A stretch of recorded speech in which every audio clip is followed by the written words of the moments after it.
প্রতি বছরের ন্যায় এবারও আমি তৃণর জন্য চিঠি লিখছি। আমার খুব ইচ্ছা ও যখন 10 বছরে পড়বে তখন ওর জন্য একটা চিঠিমালা বানাবো। আসলে চিঠিমালা মানে 10 বছরে 10টা চিঠির কথা বলছি। মাঝে মাঝে আমি এমন এমন কিছু শব্দ ব্যবহার করি আমি ছাড়া সচরাচর কেউ বুঝে না। থাক সেসব কথা। তৃণর বয়স এখন 2। এই সময় থেকে লেখা শুরু করেছি। যদি না থাকি তবুও তো মেয়ের কাছে আমার স্মৃতি হিসাবে কিছু থাকবে। আমার তো কিছুই ছিল না।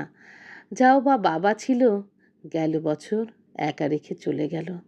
এখন বড়ই ভরসা। রিজভী আমার বর। ও খুব ভালো ছেলে। আমার মতোই রোমান্টিক সিনেমা দেখতে খুব পছন্দ করে। আমরা দুজনেই একই স্কুলে পড়তাম।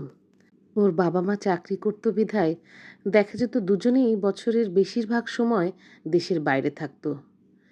টিফিন খেতে খেতে রিজভী বলে, তোর তো মা নেই, বাবা আলাদা থাকে। আমার তো সব থেকেও নেই। এসব কারণে আমাদের চিন্তা, অনুভব, অনুভূতিগুলো কেমন জানি মিলে যেত। এভাবেই আমাদের বন্ধুত্ব আরও গাঢ় হয়। এমন গাঢ় হয় যে তা বিয়েতে পরিণত হয়। আমাদের টুনাটুনির সংসার।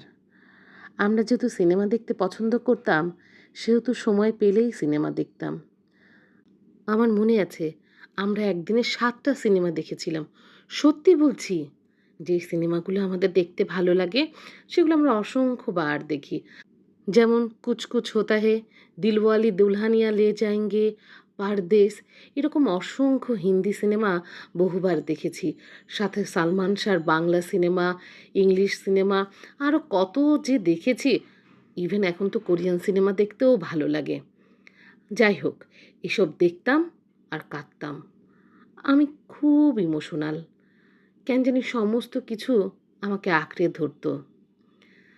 যাই হোক, যখন একা থাকতাম তখন বেশি কাঁদতাম। যখন দুজন মিলে দেখতাম তখন অতটা কাঁদতাম না।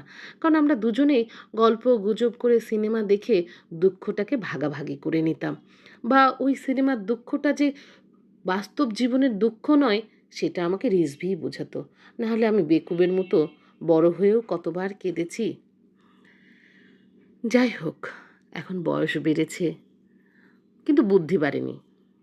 এই যে আমার তৃণকে চিঠি লেখার ব্যাপারটা সেটা তো কুছ হোতা হে সিনেমা দেখেই শেখা।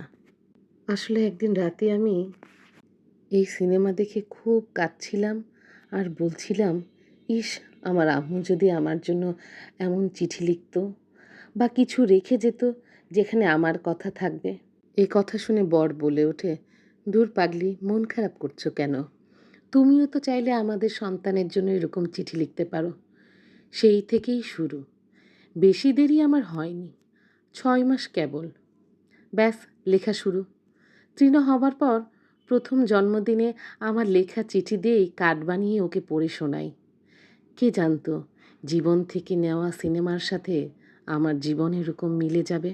যখন চিঠি লেখা শুরু করি তখন বেশি দেরি না হলেও আজ আমার বড্ড তাড়া। 10 বছর বেশ একটা ভালো সময়, যে সময় তৃণ মা না থাকলেও কি কি হতে পারে বা কি কি করতে হবে হয়তো বা বললে কিছুটা হলেও বুঝতে পারবে।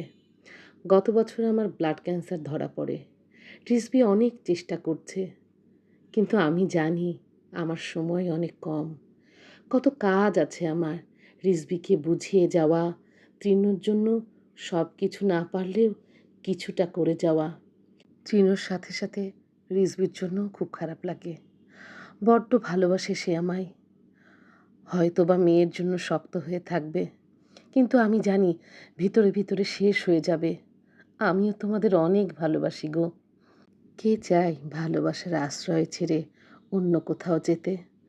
তাও আবার এমন কেউ যে আগে কখনো এমন ভালোবাসা পায়নি।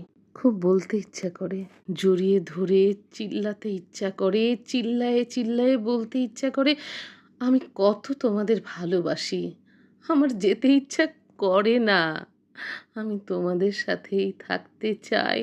এ খেদ মোর মনে, ভালোবেসে মিটল না আশ, কুলালো না এ জীবনে। হায় জীবন এত ছোট কেন এই ভুবনে?